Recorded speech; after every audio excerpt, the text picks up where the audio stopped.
الكولر مشي للاسف، ما لحقتش اتكلم على ماتش سان داون. الموضوع كان فيه نرفزه عصبيه، فما كانش الكلام هيبقى كويس، فانا ما حبيتش نطلع اتكلم. انا كتبت كتير سواء على اكس او على فيسبوك. بصراحه الفتره الاخيره كانت من أسوأ الفترات اللي انا عشتها مع الاهلي. ما حدش يحط نفسه في مقارنه اللي هو أسوأ فترات ايه، انت بتلعب نص نهائي افريقيا ولسه بتنافس على الدوري. لا، مبدئيا انا خرجت. فكره ان انا بلعب دي تمام، ايه المشكله؟ انا خرجت، انا في الأخر ما خدتش افريقيا، ما كتبليش ان انا خرجت من نص النهائي، مش هاخد ميداليه.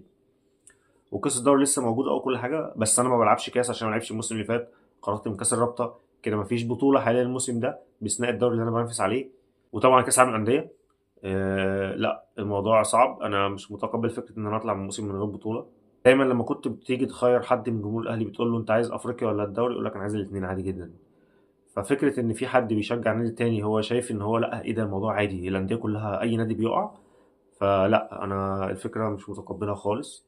اي نادي يقع مش مشكله، انا اتعودت ان انا الاهلي حتى لو وقع منه بطوله فهو بيرجع ياخد التانيه، وده اللي هيحصل عموما، ده اللي هيحصل الفتره الجايه، مش السنين الجايه، الشهور الجايه.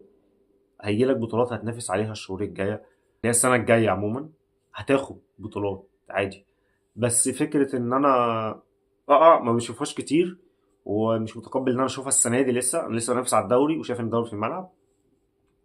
فكولر، انت قدمت تاريخ، او مش قدمت، انت عمل خدت بطولات كتير من افضل المدربين في تاريخ الاهلي زي الفل، تمام. بس خلاص، انت فترتك خلصت. انت احنا بقينا في اخر كام شهر ما بنلعبش كوره. في لعيبه كتير انت مشيتها لمجرد ان انت شايف ان هي ما تلعبش وهي تطلع بره تلعب كوره. في حاجات كتير، بس خلاص فترتك خلصت وانا مش هفضل اتكلم عليك كتير. الحقيقه انا كنت الفيديو ده عامله عشان اقول يا جماعه الاهلي مش قصة وقع، الأهلي خسر البطولة واتنين وتلاتة السنة دي. بس الأهلي هيرجع السنة الجاية والله.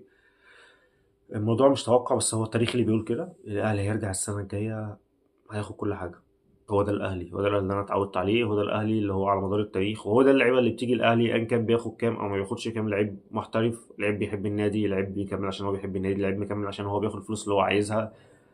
فهو ده اللي هيحصل السنة الجاية، مش السنين كمان، السنة الجاية خلينا نشوف الأهلي هياخد إيه. بس أنا بقولك من دلوقتي الدوري لسه في الملعب وفي إمكانية إن أنا آخده. والأهلي هيخلص كأس العالم للأندية وهيرجع.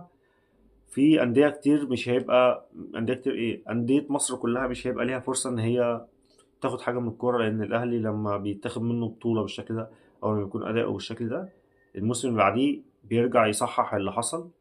ما فيش فريق بيقدر ياخد منه حاجة. فالأهلي اتاخد منه بطولة وهيرجع هياخد كل حاجة.